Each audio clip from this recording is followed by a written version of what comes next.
Hey guys, it's Dr. Sam Robbins. Today's Q&A comes from a video, from a comment section, a video that I had done, that video, and I'll link it underneath this one at the end. Warnings, the negative effects of masturbation. You can watch that video later, but the person asked, Doctor, are wet dreams natural or is there a way to avoid it? Is it bad for you? Okay, wet dreams or nocturnal emissions, all right, it tends to happen to guys a lot more than women. I have had a girlfriend, she would say some occasionally she would have wet dreams and stuff would happen. But guys have it, and it's basically you ejaculate while you're sleeping, all right? And it tends to happen a lot more to younger guys going in those teenage years because your hormones are so wacky and up and down, your testosterone levels and free testosterone and all the other various hormones are at optimal levels. So you're constantly thinking about it. And here's the deal, it's totally normal. And the truth is, if you don't get it out, okay, some way, all right, it's gonna come out. That's the deal. That's, okay, and you're gonna start dreaming about it, and then at night you're gonna grind, and then it'll happen. So I used to have a friend, and he would tell me when he was young, when we were younger, going in, junior high and high school, that he would wash the sheets every morning because, he grinded it or whatever in his sleep, and poof, stuff would come out. And I'd be like, wow, and I think, like, that never happens to me. I can honestly tell you guys, I've never had a wet dream.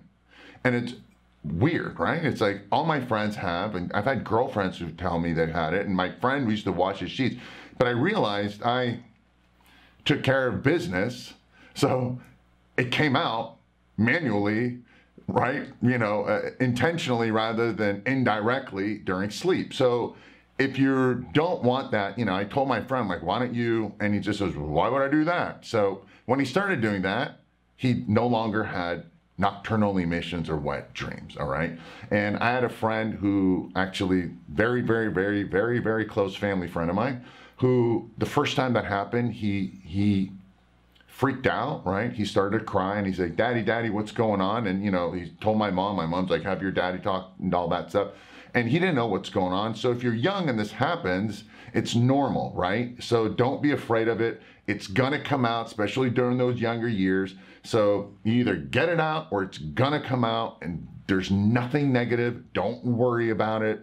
You're perfectly fine and normal. In fact, if you're not having it and you're not doing all that stuff, maybe something's up with your hormones. In fact, erections, having morning erections as we get older, that should always still be there. And the guys who aren't getting those morning erections, all right? Now, obviously when they're older, you're probably not gonna have any wet dreams or nocturnal emissions because your hormones aren't wacky and you're probably doing stuff and all that. But basically, you gotta optimize your testosterone levels if you're not getting morning erections. Now, this isn't partly to do with the question, but to answer it, it's normal. I put the links to the videos about how to optimize your testosterone levels and the quote-unquote negative effects of masturbation underneath this video. So let me know underneath this video if you've had wet dreams, if you're younger, how old you are, what you did about it, how it happened, all that stuff. I do read the comments, and it's interesting to me how everyone communicates. Be positive to each other, please. Nothing negative about each other. And then I'll make another video about this topic. As always, thanks for watching. Thanks for listening. Wishing you a very happy and healthy day. Bye.